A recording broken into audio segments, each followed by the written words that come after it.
Boa noite, boa noite. Boa noite, Roberto. Boa noite a todos. Sejam muito bem-vindos para a nossa live. Hoje nós vamos falar com o Procurador Federal, Dr. Fernando Maciel. Tá todo mundo escutando bem? Puder dar um okzinho aí, Roberto. Está tudo ok? O Instagram deu uma mudada aqui, vou convidar aqui o nosso ilustre participante da live. Essa live hoje vai ser muito interessante.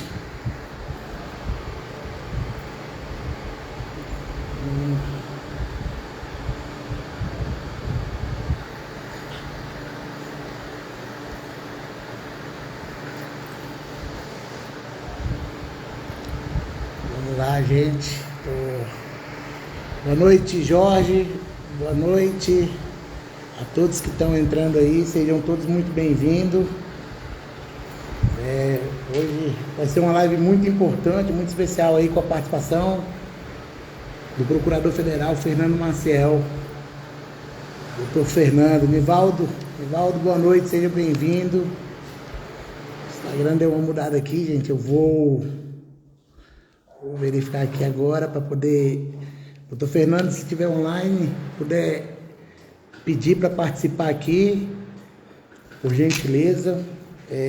Nosso convidado hoje dessa live, inclusive em alusão aí, né, ao evento do Abril Verde, né, o mês do Abril Verde. Nós vamos falar um assunto muito importante aí para todos os prevencionistas. Boa noite, Alain. Seja muito bem-vindo. Jaime, seja muito bem-vindo.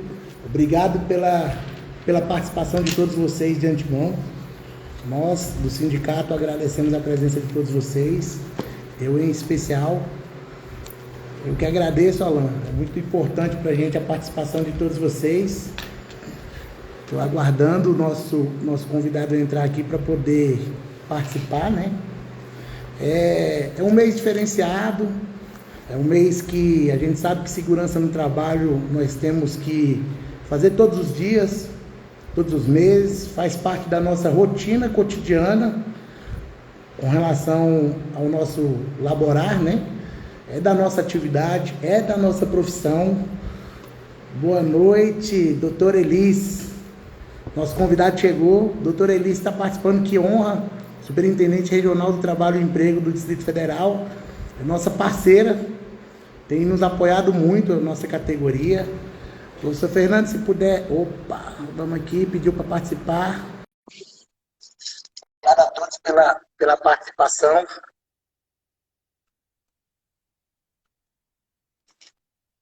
Doutor Fernando. Boa noite, como é que está? Tudo bem? Boa noite, muito obrigado por aceitar o nosso convite aí. Sua participação é muito importante, um mês aí, a alusão ao Abril Verde, né? Agradecemos já de antemão seu empenho, todo o seu esforço, todo o seu apoio à nossa categoria, que sempre está nos apoiando.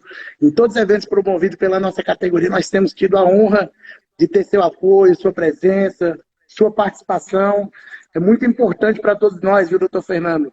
Fica aqui o meu agradecimento de antemão, em nome de todos os técnicos de segurança do trabalho, todos os prevencionistas de Brasília, Distrito Federal e do Brasil, né? Nós temos aqui hoje amigos aí de todo o Brasil participando. Nós temos a superintendente, doutora Elisângela, que está nos prestigiando aí, superintendente regional do Trabalho e Emprego do Distrito Federal. Vamos começar essa live, né? Suas palavras iniciais. Obrigado, doutor Fernando. Boa noite, seja bem-vindo.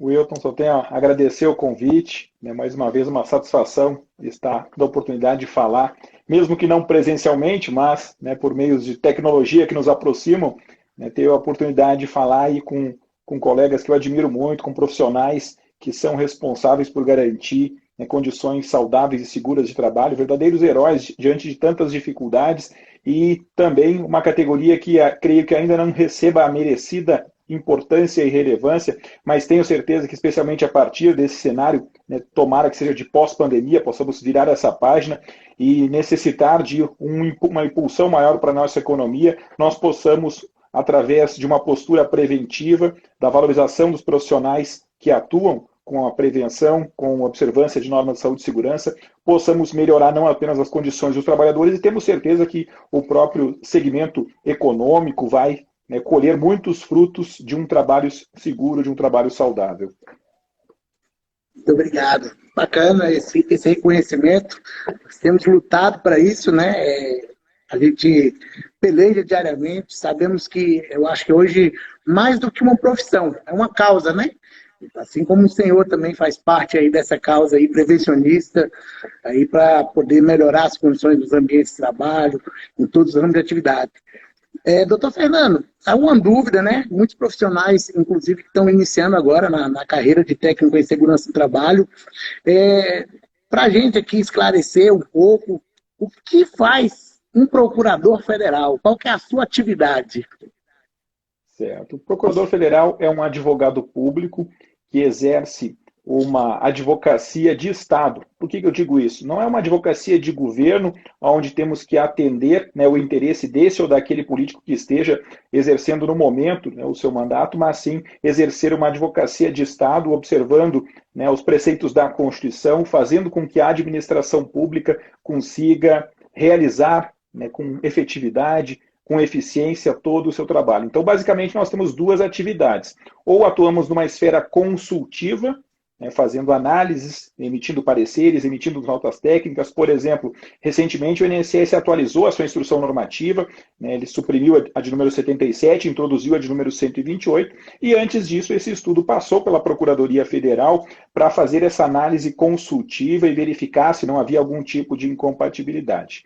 Também temos uma atuação contenciosa, na hipótese de haver alguma demanda, no caso especialmente contra o INSS, será a Procuradoria Federal, um órgão da AGU, responsável por fazer essa representação judicial. Então, o nosso objetivo, em síntese, é contribuir para as políticas públicas e especialmente essas políticas mais sensíveis, como, por exemplo, a redução dos acidentes e doenças ocupacionais do nosso país, porque isso acarreta um impacto muito grande na nossa Previdência. Sabemos que a Previdência apresenta aí um cenário de déficit, ensejando reformas, mudanças normativas que restringem direitos. Por quê? Porque estamos experimentando um período de déficit. Então, se pudermos minimizar esse déficit, garantindo um meio ambiente de trabalho mais saudável e, consequentemente, evitando toda essa despesa previdenciária, certamente isso vai ser favorável para a seguridade. E, especialmente, para garantir a integridade física, né, e psicológica de todos os trabalhadores e, consequentemente, contribuindo até mesmo para a lucratividade do setor empresarial,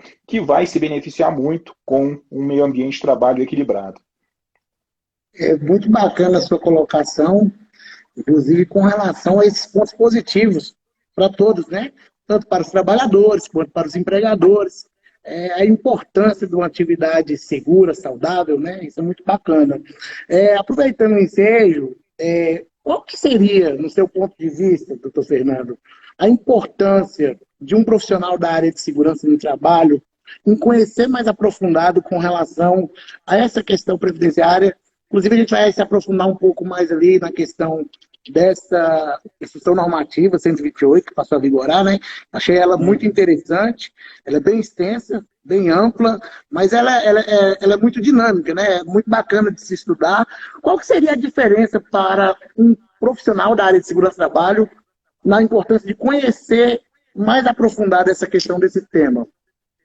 Claro, é importantíssimo, né, que o profissional prevencionista, quer seja o técnico, o engenheiro, o médico do trabalho, tenha um conhecimento da sua atividade finalística, né, o seu conhecimento técnico, mas também ter um conhecimento mais abrangente dos reflexos previdenciários e também reflexos jurídicos, como, por exemplo, reflexos trabalhistas, reflexos tributários, porque muitas vezes vai ser a partir desses argumentos, né, de consequências jurídicas que um desequilíbrio no meio ambiente de trabalho pode acarretar, que vocês poderão conseguir muitas vezes convencer um empresário da necessidade de mudar algumas posturas. Eu costumo dizer que o acidente de trabalho, né, a doença ocupacional, ela gera efeitos muito além do direito do trabalho, muito além de uma interrupção do contrato, de uma suspensão com a concessão do benefício, mas também na esfera civil com indenizações, com ação por dano moral, por dano material, na esfera administrativa com uma multa administrativa, com interdição, com embargo de uma obra. No aspecto tributário, quanto mais acidentes e doenças ocupacionais a empresa registrar, maior será a sua tributação, em virtude do fator acidentário de prevenção. Teremos uma consequência previdenciária que, além de ter a concessão do benefício para o trabalhador, ou então, na hipótese de óbito dele, para os seus familiares, poderemos ter uma ação regressiva acidentária contra esse empregador, e uma outra consequência muito grave, que é o aspecto penal, que atinge diretamente o profissional da área de segurança, porque se a empresa vai ser demandada, vai ser ré numa ação regressiva, quem irá figurar no inquérito policial por lesão corporal culposa, homicídio culposo, muitas vezes pode ser o profissional da área de segurança que não exerceu a sua função a contento, não se precaveu de orientar, principalmente as instâncias superiores, para que venham a tomar decisões, e pode acabar sendo processado criminalmente por um fato que muitas vezes sequer teve possibilidade de evitar, porque às vezes o profissional da área de segurança identifica uma situação de risco, uma situação que coloca a vida e a saúde dos trabalhadores em risco, passa essa informação para os seus superiores e nenhuma atitude é tomada. E então é importante sempre formalizar todas essas situações, essas não conformidades, essas irregularidades, para que esse profissional da área de saúde e segurança não venha a ser responsabilizado criminalmente por esse acidente ou por essa doença ocupacional. É muito bacana essa colocação sua, principalmente para quem está iniciando, às vezes até para antigos profissionais que não têm um conhecimento prático. Até à frente do sindicato, eu tenho tido aí alguns acompanhamentos com relação a isso, algumas ações trabalhistas que tem, né? Geram muitas ações trabalhistas em decorrência de acidentes, né? Que isso causa de doenças ocupacionais. E, infelizmente, eu já vi amigos técnicos em segurança no trabalho ser julgado, condenado criminalmente pelos fatos aí de negligência, né? Aí vai ter uma investigação, né? Tudo em decorrência dos órgãos pertinentes, que caracteriza qual o fato causa, qual a raiz da causa, né? E quem é a responsabilidade. Isso é que é bacana. O senhor poderia falar um pouquinho para a gente qual que é a diferença da responsabilidade civil e da responsabilidade criminal? Quem é que responde por cada uma, igual o senhor falou aí já, mas para deixar bem claro que gera um prejuízo tanto para o profissional quanto para o empregador. Então, assim, um profissional técnico que ele tem o conhecimento, ele é um resguardo muito maior para o empregador, para a empresa, né? Com certeza, né? O bom prevencionista, né, o profissional, né, que atua, por exemplo, como técnico de segurança, engenheiro de segurança, ele pode ser um elemento de muita lucratividade para a empresa. Por quê? Porque vai reduzir situações de despesa, vai evitar a ocorrência de despesas. Como, por exemplo, aconteceu um acidente numa determinada obra, vamos falar aqui do setor de construção civil. Nós vamos ter que paralisar a obra para dar o atendimento àquele trabalhador. Se ele não puder retornar ao trabalho imediatamente, vamos ter que contratar outro profissional para que continue exercendo a sua atividade. A depender da gravidade aqui das faltas praticadas pela empresa, poderemos ter um embargo, poderemos ter uma ação indenizatória. Tudo que estou falando atinge diretamente a empresa.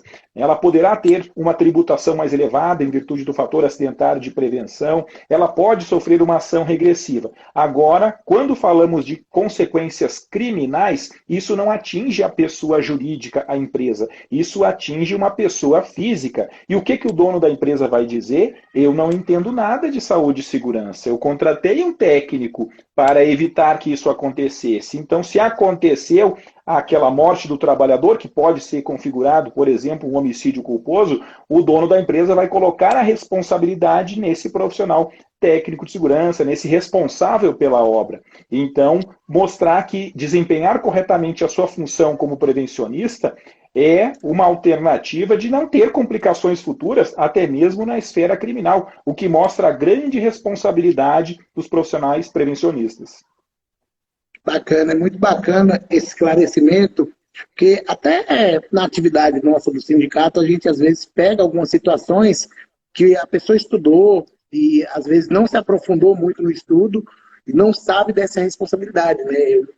Na frente do sindicato, felizmente a gente vê algumas situações que são ruins, mas que acontecem aí, não é todos, mas a gente pega situações, já pegamos algumas situações, só para poder deixar claro para a categoria, onde o técnico de segurança, ele acha que está em uma vantagem em vincular o seu nome, o seu registro profissional a um CNPJ, a uma determinada empresa, e ali ele responde legalmente pelaquela empresa, pelaquela atividade, pelos trabalhadores, mas ele sequer, ele chega a ir na empresa, ou seja, ele tem uma remuneração abaixo da média salarial, né? Nós não temos piso, mas temos uma média que se paga no Distrito Federal.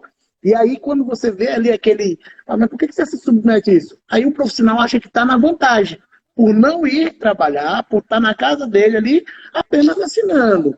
Mas ele não coloca ali na balança justamente esse prejuízo, essa questão desse critério aí de ser responsabilizado até no âmbito criminal, né? Então, assim, é bacana essa abordagem para os técnicos, para os profissionais da área de segurança, para saber a responsabilidade que nós temos, né, o doutor Fernando? Com certeza, eu acho que ao ter conhecimento dessa responsabilidade, isso é um instrumento de valorização dessa profissão, que além de contribuir para salvar a vida, para preservar a integridade física, até mesmo psicológica de um trabalhador, né, contribui reflexamente para um ambiente mais saudável, um ambiente mais produtivo e, consequentemente, um ambiente lucrativo. Em países mais desenvolvidos, nós já temos um reconhecimento muito maior para profissionais prevencionistas, porque eles não resolvem problema, mas eles evitam o problema, o que é mais importante. Em outras áreas, como por exemplo a minha área, a área jurídica, nós já estamos começando a valorizar mais o profissional do consultivo que evita a ocorrência de um problema do que aquele que vai fazer a defesa e tentar resolver o problema.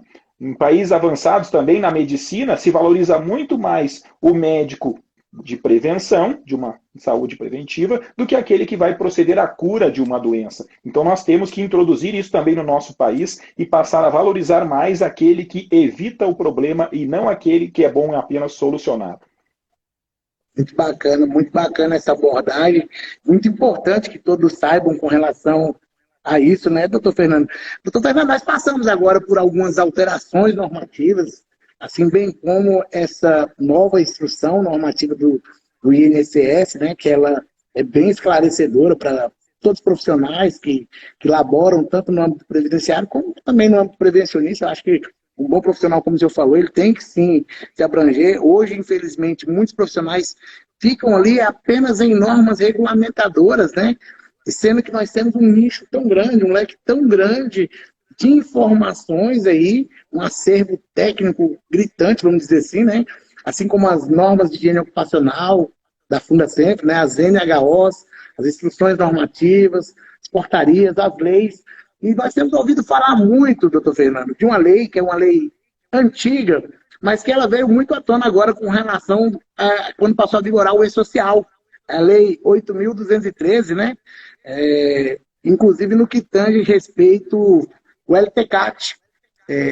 Hoje está se falando muito, mas é uma lei que é antiga, porém agora com a vigência do E-Social, está acontecendo muita contratação. Eu queria que o senhor pudesse falar um pouco dessa lei, da importância desse cumprimento, o que é um LTCAT, né? Qual a importância de um LTCAT para uma empresa, um LTCAT bem elaborado, se eu puder falar um pouco sobre isso. Claro. Wilton, é muito importante a gente fazer essa maior aproximação entre direito do trabalho e direito previdenciário. Primeiro porque no Brasil o conceito de acidente do trabalho está na lei que você acaba de referir, 8.213, em seu artigo 19. Não está na CLT. Apesar de o acidente do trabalho ele ocorrer no âmbito de uma relação de emprego, Nós não temos a definição do acidente de trabalho na CLT, mas sim na legislação previdenciária. É lá no artigo 19 que vai ter o conceito de acidente típico, no artigo 20 vai trazer doenças ocupacionais, o que é uma doença do trabalho, o que é uma doença profissional. No artigo 21 vamos encontrar o que são os acidentes por equiparação. Então, nós temos uma proximidade muito grande entre o direito do trabalho e o direito previdenciário, especialmente nessa área de infortunística, nessa área de acidente de trabalho. E o LTCAT, o Laudo Técnico de Condições Ambientais do Trabalho, ele está previsto também na Lei 8.213, que é conhecida como a Lei de Benefícios da Previdência Social, como um documento a ser utilizado pelo trabalhador para ter direito a uma aposentadoria especial. Nós sabemos que desde meados dos anos 90, nós não temos mais uma aposentadoria especial por categoria profissional, mas sim por comprovação de efetiva exposição a um agente nocivo à saúde. Então, quando o segurado vai ao INSS pedir um benefício, uma aposentadoria especial, ele tem que basicamente apresentar 2 documentos. O primeiro seria esse laudo mais genérico da empresa, o laudo técnico de condições ambientais de trabalho, em que a empresa vai indicar quais os setores que ela possui, quais os riscos que ela acarreta aos seus trabalhadores, e a partir desse laudo mais genérico, que faz um raio-x de todos os ambientes da empresa, se emite um documento particular, individual para cada trabalhador, que é o PPP, Perfil Profissiográfico Previdenciário. E ali vai indicar que o João da Silva começou a trabalhar em 1990 no setor A, depois foi transferido para o setor B, e aí vai identificar quais os riscos químicos, físicos ou biológicos que ele passou a ter contato no decorrer da sua vida profissional. Então, esse documento individual tem que estar em conformidade com o documento geral da empresa, o laudo técnico de condições ambientais do trabalho. Muitas empresas fazem o quê? Eu não quero pagar o adicional de insalubridade, eu não quero correr o risco do trabalhador ter direito a uma aposentadoria especial e eu ter que pagar mais contribuição social, porque as empresas pagam, né, o financiamento da aposentadoria especial, alíquotas de 6%, 9% e 12% para cada trabalhador que acaba tendo direito a uma aposentadoria especial. E as empresas tentam mascarar isso. E aí elaboram ou contratam a elaboração de documentos LTCATs que não dizem a verdade, não reproduzem o verdadeiro cenário que ela possui nos seus ambientes de trabalho. E muitas vezes ela consegue na esfera previdenciária se eximir, consegue num primeiro momento não pagar o adicional de insalubridade, mas depois vem o quê? Depois vem uma reclamatória trabalhista, que se faz uma perícia e constata que o trabalhador tinha direito à insalubridade. Depois o trabalhador entra com uma ação judicial, se faz uma perícia, verifica que o trabalho dele era nocivo à saúde e vai ter direito à aposentadoria especial. E, nesse meio tempo, pelo fato da empresa não ter identificado todos os seus aspectos de riscos do ambiente, ela vai sofrer muitos acidentes, muitas doenças ocupacionais e todas essas consequências que nós já falamos na esfera trabalhista, civil, tributário. Então, a empresa está se enganando ao não querer conhecer a realidade do seu ambiente. E por isso que os profissionais prevencionistas, eles contribuem muito para que esse documento retrate de forma fiel a condição de trabalho que a empresa disponibiliza aos seus trabalhadores e, consequentemente, possa identificar onde está ocorrendo fatores de risco que podem ensejar afastamentos, que a empresa está deixando de aumentar a sua produtividade, onde pode-se adotar posturas para ajustar aspectos ergonômicos para que o trabalhador possa produzir mais. Então, é um documento de grande importância, não apenas para o trabalhador ter direito à sua aposentadoria especial, mas que a empresa conheça a sua realidade. Bacana, muito bacana essa abordagem. O senhor falou aí com relação à questão das perícias que acontecem. Às vezes é bom até salientar aqui para os profissionais da área de segurança que hoje o perito, geralmente, ele é designado quando tem essa especialização, né, da área de segurança, sendo um engenheiro ou médico do trabalho, mas que um técnico de segurança, desde que ele tenha conhecimentos, ele pode prestar ali uma assistência de perícia, né? Claro que desde que ele tenha o conhecimento para poder ali fazer um suporte, podendo ser contratado pela empresa, inclusive fazendo até algum tipo de parecer posterior, questionamentos ao perito, né, o doutor Fernando, se eu puder falar um pouco com relação a isso, que também é uma área de mercado que nós podemos atuar e às vezes as pessoas não se aprofundam, é uma área rentável, inclusive.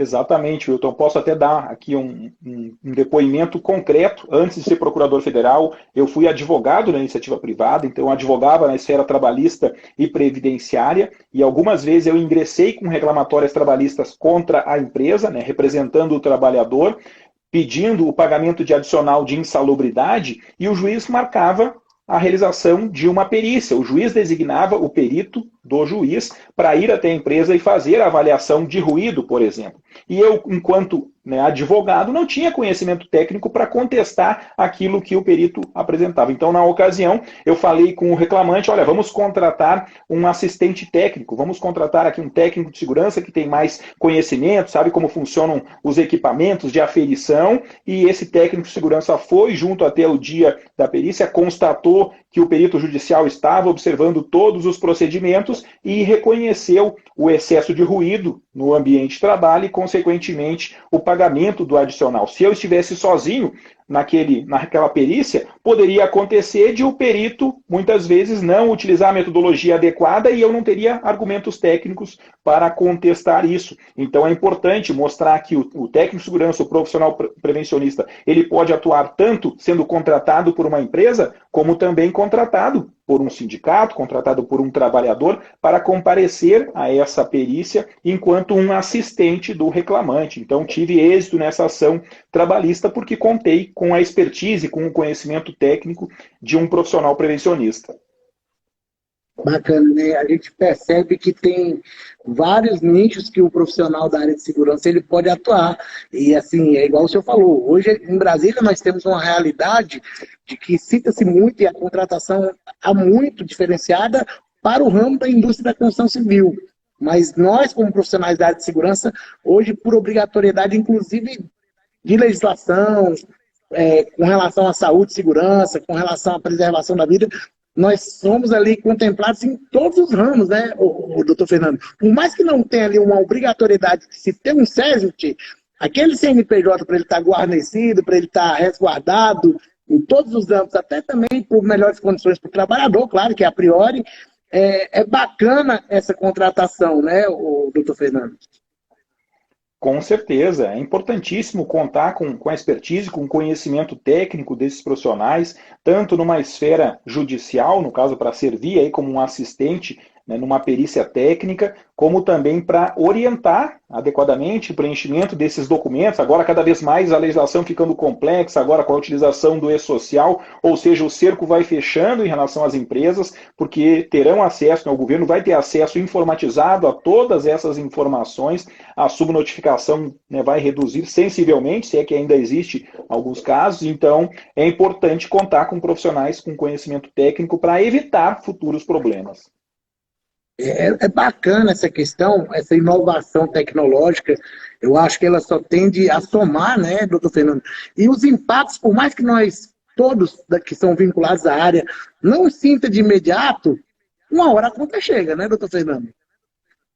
Com certeza, com certeza. Até porque com essa informatização, né, as informações vão chegando de forma mais centralizadas, então temos tanto atuação por parte do próprio Ministério do Trabalho e Previdência, os auditores fiscais de trabalho cada vez mais procurando atuar ativamente, apesar de sabermos do quadro deficitário dessa importante carreira. Acho que o Brasil deveria investir mais na contratação de mais auditores fiscais do trabalho, porque o objetivo é garantir não apenas a saúde e integridade física dos trabalhadores, mas garantir que a empresa consiga alcançar o seu tão almejado lucro. Então, para isso é imprescindível ter um equilíbrio nessa relação de trabalho. Então, nós não damos o valor também à importância da atuação dos auditores fiscais no nosso país. Nós não podemos deixar aí, né, com um volume cada vez mais escasso dessa mão de obra e, consequentemente, né, prejudicando um ambiente de trabalho mais adequado, mais saudável e mais rentoso também para os empresários. Bacana, bacana, muito bacana. Precisa mesmo dessa questão aí, desses concursos.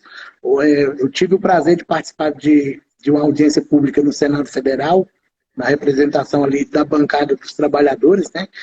Também sou da diretoria da União Geral dos Trabalhadores, na representação aí da categoria de todos.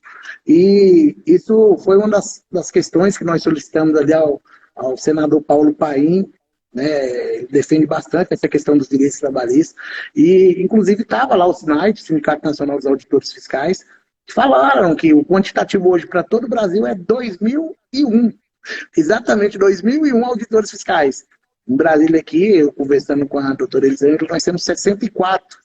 Nós chegamos a ter 4 auditores para poder cuidar de toda a fiscalização só da indústria da construção civil, mas não só de Brasília e do Distrito Federal, inclusive de 40 municípios ao redor de Brasília. Então, imagina a carência que nós temos. E agora, com essa questão dessa informatização, dessas notificações, inclusive em forma digital, com certeza tende a movimentar o mercado para os profissionais e tende a ser mais fiscalizado, né, doutor Fernando? Porque a facilidade dessa informatização, até de todos os órgãos, que agora, no que tange o E-Social, nós temos 3 eventos, né, que é o S2210, o S2220 e o 2240. São os 3 agora específicos, né? Mas com essas informações agora, tudo sincronizada, a Receita Federal, a Previdência Social e o Ministério do Trabalho estão de forma, vamos dizer assim, unificada, mais fácil de acesso, né, doutor Fernando? Exatamente. É importante, né, ter uma aproximação dessas áreas, tanto a área trabalhista com a área fiscal, como a área previdenciária, e nós identificamos essa ausência de articulação ainda, por exemplo, na questão da aposentadoria especial.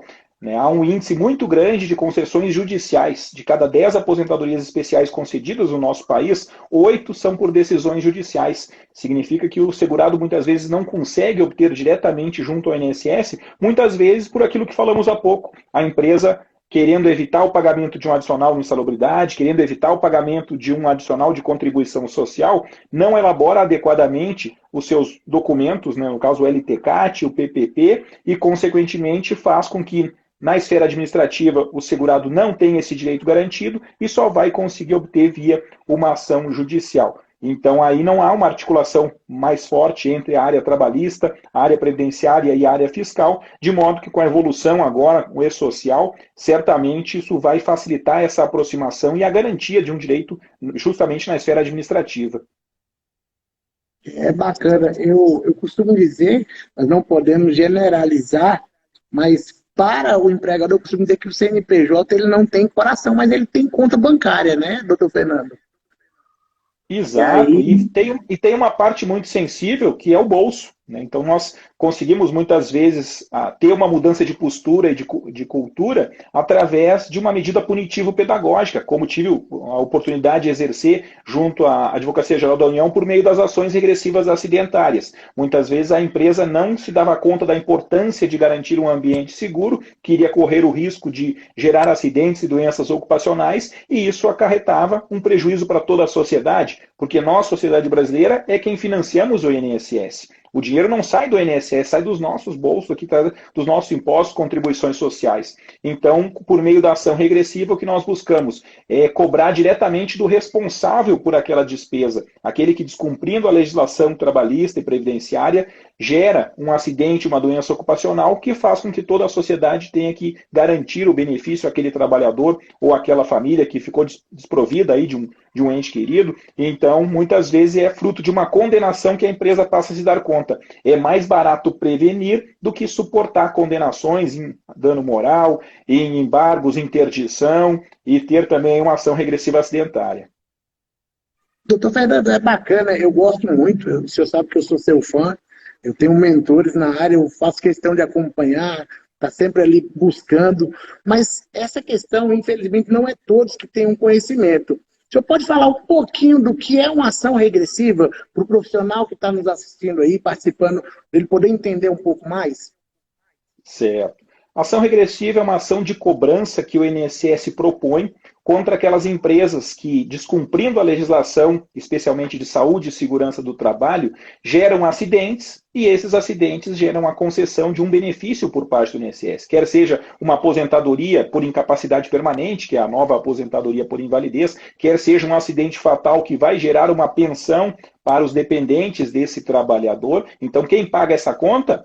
A sociedade brasileira por meio do INSS. Mas o que o INSS faz? Ele verifica que esse benefício foi concedido em virtude de um ato ilícito, o INSS propõe uma ação de cobrança. Exatamente como a seguradora privada faz. Por exemplo, eu tenho meu carro, ele está assegurado. Se algum de vocês bater no meu carro, me causar um prejuízo material, eu ligo para a seguradora, ela vai consertar, vai pagar o meu prejuízo. O que a seguradora vai fazer? Ah, então foi o Wilton que bateu no carro do Fernando? Vou cobrar do Wilton o valor que eu, seguradora, tive que consertar o carro dele. Então, o que o INSS faz é exatamente a mesma coisa. Está dizendo, empresa, temos aqui um relatório produzido muitas vezes pelo Ministério do Trabalho e Previdência, para os auditores fiscais de trabalho, indicando os fatores causais que ensejaram esse acidente ou que está ensejando essas dezenas, centenas de doenças ocupacionais, e imputando isso a você por descumprir a norma de saúde e segurança. Como isso está gerando despesa para a sociedade, então o INSS vai cobrar de você. Todo centavo que o INSS gastar com esse benefício, você, empresa, terá que devolver. Por isso que se chama ação de regresso. Primeiro o INSS paga, porque é a obrigação do INSS conceder o benefício, mas no caso de haver algum ilícito com relação às normas de saúde e segurança, o INSS promove uma ação de cobrança contra esses empregadores. Bacana, muito bacana. Agradeço por você ter externado um pouco dessa abrangência, porque então a gente pode chegar numa conclusão aqui de que a prevenção ela é um investimento, né, doutor Fernando?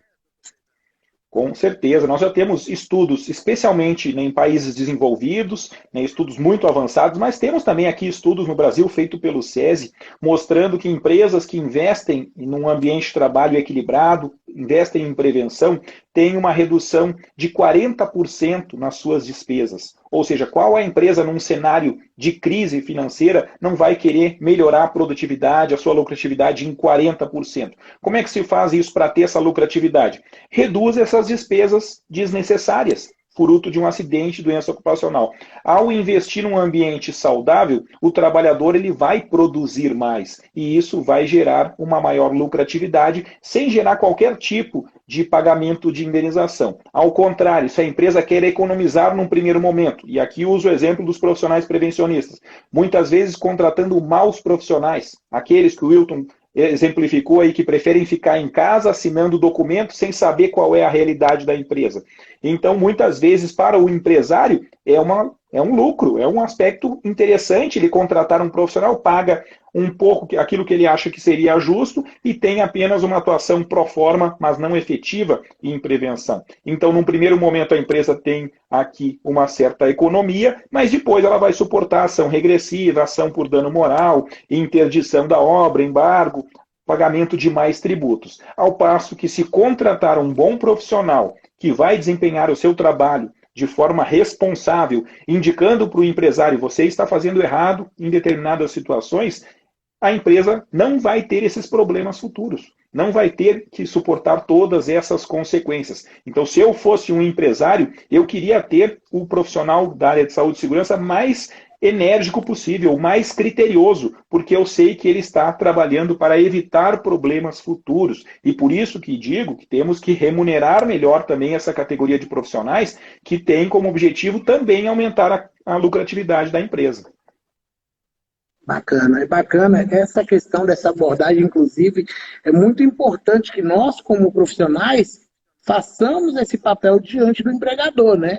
Porque muitas das vezes a empresa pensa, eu vou contratar porque existe uma obrigatoriedade legal. Não, é muito mais abrangente do que o próprio critério apenas de cumprimento legal, né, doutor Fernando? É bacana isso aí, porque o bom profissional que ele sabe se promover e promover ali a valorização da atividade que ele exerce, ele consegue passar isso numa entrevista, num processo seletivo, e isso se torna um diferencial para garantir a prevalência no mercado de trabalho, onde a gente percebe que a facilidade da informação, eu gostei de uma frase que eu escutei, nunca mais esqueci, que diz o seguinte, que a facilidade da informação tem gerado a deficiência do conhecimento. E é bacana, né? Porque hoje a pessoa pensa, não, eu tenho Google, eu não tenho, qualquer dúvida que eu tiver, eu vou lá no Google. E às vezes a pessoa não quer se aprofundar ali nessa questão do amplo leque que nós temos aí de atuação, que a gente fala agora, inclusive, dessa questão da Instrução Normativa 128. Se o senhor puder falar o que é uma instrução normativa, qual que é a importância da instrução normativa, inclusive de conhecimento para o profissional da área e para todos, né? Claro.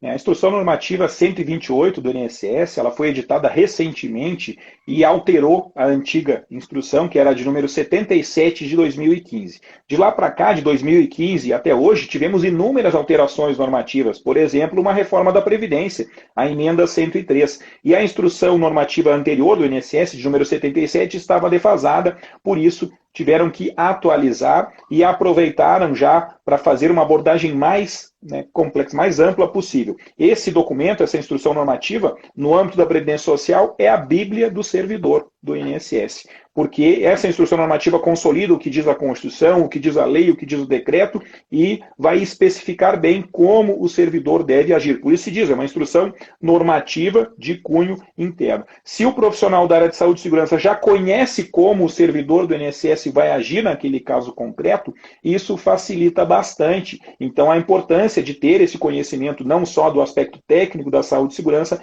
mas também de algumas normas de cunho previdenciário, pois vai facilitar bastante, tanto para o trabalhador como para o empregador. Bacana. Eu estava dando uma analisada nela, ela foi bem inovadora, inclusive em sincronia com as novas normas regulamentadoras, né, doutor Fernando? Ela traz agora a abordagem, antigamente nós tínhamos o falecido PPRA, vamos dizer assim, né?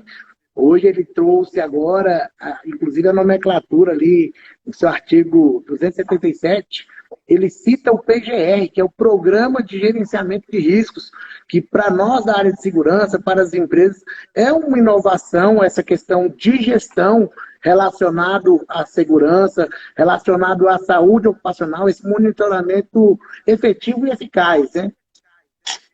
Com certeza, né? Tivemos aí uma adequação em termos de nomenclatura, né, na própria instrução normativa. Eu vi aqui uma intervenção da Gilvândia, doenças ocupacionais relacionadas ao relacionamento humano, é o que tem afastado o trabalhador. De fato, doenças, né, mentais relacionadas ao trabalho têm ensejado um volume muito grande de afastamento, muitas vezes por uma pressão excessiva e até mesmo por esse momento de crise, de instabilidade. O trabalhador ele já vai desenvolver sua atividade de forma tensa, então se ele exerce uma atividade que demanda esforço físico, isso pode prejudicar, né, o aspecto ergonômico da atuação no seu trabalho, ou pode gerar transtornos de ansiedade, temos casos de assédio, né, porque o empregador também quer aumentar a sua produtividade, mas tem que saber o limite humano em aguentar essa pressão. Então nós temos visto que a OMS, inclusive, a Organização Mundial da Saúde, indica aí os problemas mentais relacionados ao trabalho como o mal do século. Né? Se hoje o que tem afastado o trabalhador mais aqui no INSS seria a questão relativa a problemas de coluna,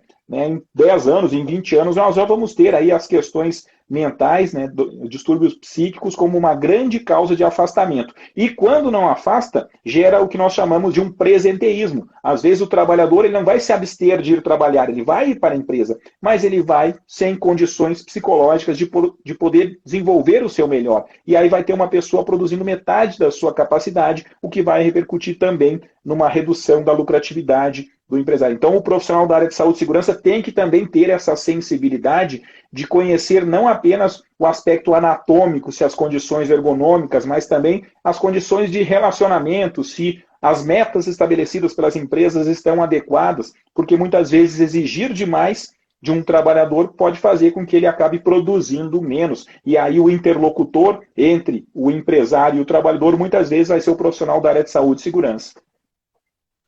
É bacana. Inclusive o Maicon, obrigado, Maicon, pela sua participação. O Maicon, engenheiro, está falando aí, ó. Por isso a importância de aplicar a ergonomia. Então, a importância até da mudança de nomenclatura de programa de prevenção para programa de gestão, a gente percebe que a gestão ela tem que garantir ali uma eficácia da atuação, né, o doutor Fernando?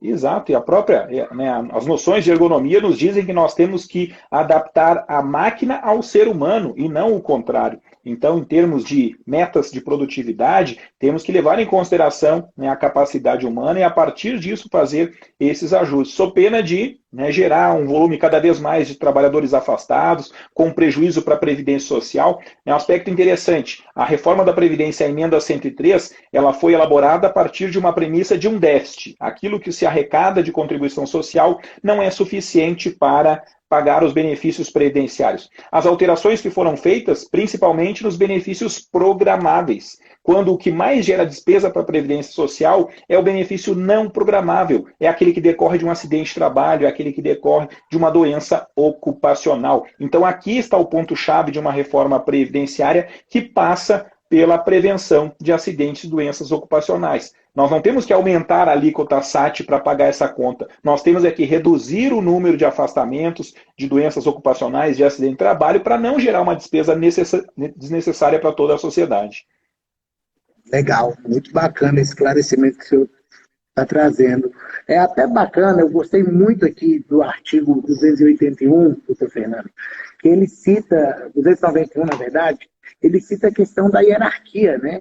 Da questão das medidas, que ele coloca ali EPC, medidas administrativas, organização do trabalho, e por último, ele cita a questão do EPI.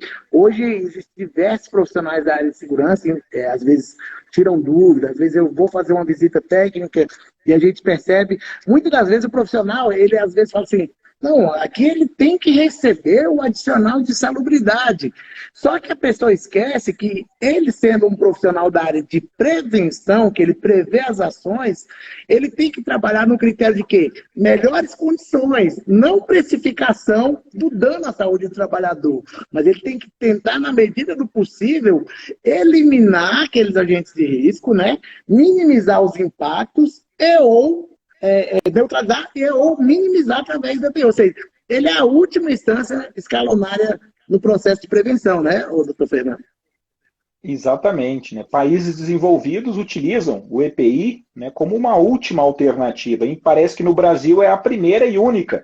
Né, e muitas vezes, né, se parte direto para o pagamento do adicional. Aí, Wilton, você toca num assunto que juridicamente nós costumamos chamar de um conflito aparente de normas. Aparente porque ele não existe, mas muitas pessoas acabam se confundindo. E eu estou falando aqui, por exemplo, lá no artigo 7º da Constituição, né, que fala dos direitos sociais dos trabalhadores, o inciso 22 diz o quê? É direito do trabalhador brasileiro, trabalhadora, redução dos riscos inerentes ao trabalho, por meio de normas de saúde, higiene e segurança. Então, é um direito do trabalhador. O problema é que no inciso seguinte, no 23, faz o quê? Diz que é direito do trabalhador o adicional de insalubridade e de periculosidade. O que o empresário pensa? Eu posso escolher ou em garantir um meio ambiente saudável e equilibrado ou pagar o adicional. O que é mais barato? O adicional é mais barato. E eu vou garantir aqui, né, um ambiente prejudicial à saúde dos meus trabalhadores, mas estou pagando por isso, estou pagando o adicional. Na verdade, nós não temos essa escolha.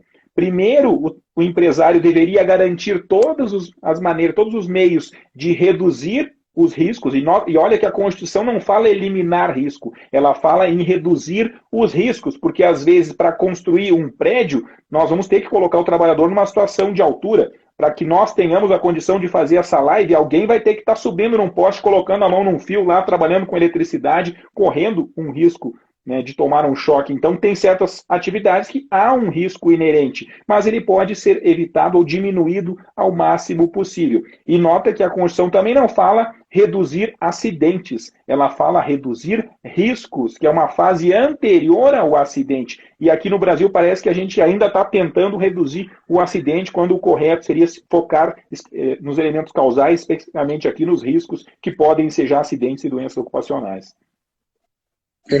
É muito bacana isso, porque a gente ainda tem essa deficiência, vamos dizer assim, uma deficiência cultural, vamos dizer assim, né, doutor Fernando? Nós aqui do sindicato, inclusive, temos levado aí a bandeira da CAMPAT, da Campanha Nacional de Prevenção de Acidente de Trabalho, inclusive promovendo ações para poder implantar essa questão da cultura como, pelo menos, uma matéria extracurricular, desde o ensino básico para a formação de nível superior, porque hoje existe uma deficiência desse conhecimento, dessa questão própria cultural mesmo, né? Da gente ter uma percepção aguçada com relação à prevenção, a medidas de controle, a medidas administrativas, né, o doutor Fernando?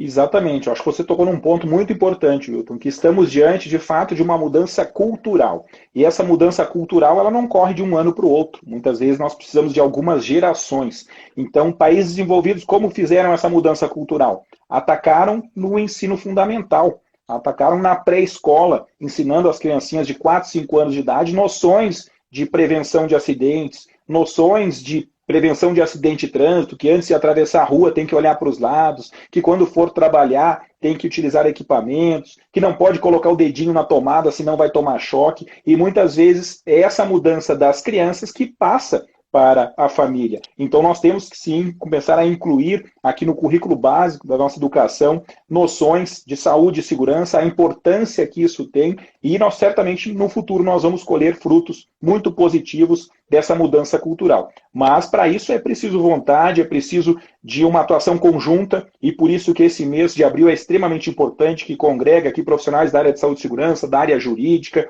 né, da área da medicina, então da engenharia. Então nós postamos aqui, né, salientar a importância dessa mudança cultural que só tem a favorecer o nosso país. Nós não estamos aqui numa mesa de conflito onde a empresa é contra o trabalhador. A empresa quer ganhar mais lucro, não tem problema, não é pecado obter o lucro. O trabalhador também quer ter uma condição melhor de trabalho, condições saudáveis e uma remuneração digna. Então, se o trabalhador tiver esse reconhecimento, ele vai trabalhar mais, produzir, e a empresa vai ganhar lucro, todo mundo vai sair ganhando, o governo vai ganhar mais tributos, vai ter mais recursos para garantir os demais direitos sociais. Então, todos nós saímos ganhando com uma política muito concreta e efetiva em matéria de saúde e segurança. Bacana. É um tema tão gostoso que passa que a gente nem vê, né, doutor Fernando? Eu sou apaixonado pela área, eu acho que, inclusive, uma das garantias que se tem, até para poder ser um bom profissional, é essa questão de desprendimento mesmo, de vontade. E você faz com amor, quando você faz com amor, o reconhecimento ele vem por si só, né? Eu sou apaixonado, eu sou, vamos dizer assim, eu sou suspeito para falar, né? A gente já está passando aí quase 1 hora da nossa live, e assim, é muito bacana trazer esse agregado de conhecimento para todos os profissionais da área, né? E eu queria, inclusive, doutor Fernando, que o senhor falasse um pouco com relação aos seus livros, que nós temos aí, o senhor como escritor, né, é uma pessoa que agrega esse conhecimento, contribui para todos. Fala um pouco do seu livro para a gente, inclusive para todos os profissionais, onde pode encontrar o seu livro, como que pode estar adquirindo. Certo. Eu tenho aqui um livro que, inclusive, é fruto da minha dissertação de mestrado, o Manual de Direito Ambiental do Trabalho, onde eu faço essa abordagem num aspecto de direito ambiental. Então, nós temos que observar princípios de prevenção, de precaução, temos também que observar o princípio do poluidor-pagador, aquele que causa um dano tem que internalizar também essa despesa, temos que garantir um desenvolvimento sustentável, então eu faço uma ligação entre o direito ambiental com a relação de trabalho. Então é um livro que tem utilidade não apenas para profissionais da área jurídica, mas também da área de prevenção, né, tanto os técnicos como o engenheiro. Ele foi publicado pela editora Proteção, lá do Rio Grande do Sul, né, está à venda no site da editora, e procura trazer um pouco da abordagem da experiência que eu tive aí de mais de 15 anos atuando na Advocacia Geral da União em relação às ações regressivas acidentárias do INSS. Como o Wilton comentou, a questão da paixão, de fato eu tenho uma paixão, eu costumo dizer que eu sou casado com o direito previdenciário, por ser um professor de direito previdenciário, mas eu tenho uma união estável com, né, a temática do meio ambiente do trabalho. Então tenho um mestrado também profissional em prevenção de riscos laborais, é uma atuação conjunta que eu tenho em matéria de benefícios previdenciários, em matéria de meio ambiente de trabalho, porque de fato é uma situação muito favorável para nós poder saber que nós estamos fazendo algo que é bom para todo mundo, é bom para o governo, é bom para os empresários, é bom para os trabalhadores, então nos dá um retorno, uma gratidão muito grande por poder desenvolver esse trabalho. E me encontrei muito com esse público prevencionista, porque eu vi que a maioria que atua com isso, de fato, são muito apaixonados por essa matéria, e tenho certeza que essa paixão vai se transformar em ações conjuntas que em breve teremos aí oportunidades de comemorar o Abril Verde, não simplesmente apontar as irregularidades, as fragilidades, que deve ser melhorado, mas tenho certeza que se continuarmos assim, em breve vamos ter muitos motivos para comemorar. Bacana, muito bacana. Inclusive, é bom o senhor falar com relação à questão da Abril Verde. Tenho muito orgulho de ter sido um técnico em segurança no trabalho que teve essa idealização de criar o Abril Verde, né? existe sim o dia 28, que é o dia em memória às vítimas de acidente de trabalho, e também o dia 7 é o dia da saúde, né? Então, em decorrência dessas duas datas especiais, foi se falado no mês de abril, e aí teve a ideia do Nivaldo, qual é meu amigo, técnico de segurança da Paraíba. Ele foi o idealizador do Abril Verde aí no Brasil, e nós, tudo que é bom, não, a gente tem que copiar. Nós trouxemos para o âmbito do Distrito Federal a lei do Abril Verde, né, através da frente parlamentar, foi solicitada por nosso sindicato ali na Câmara Legislativa do Distrito Federal, e inclusive nós pedimos ali no Senado Federal, na audiência que tivemos a nível de Brasil, para o senador Paulo Paim, e ele acatou o nosso pedido, então ele já vai trazer agora a proposta para a lei federal do Abril Verde. Então, assim, essa questão dessa informação, dessa visibilidade, ela agrega para todos nós, né, doutor Fernando?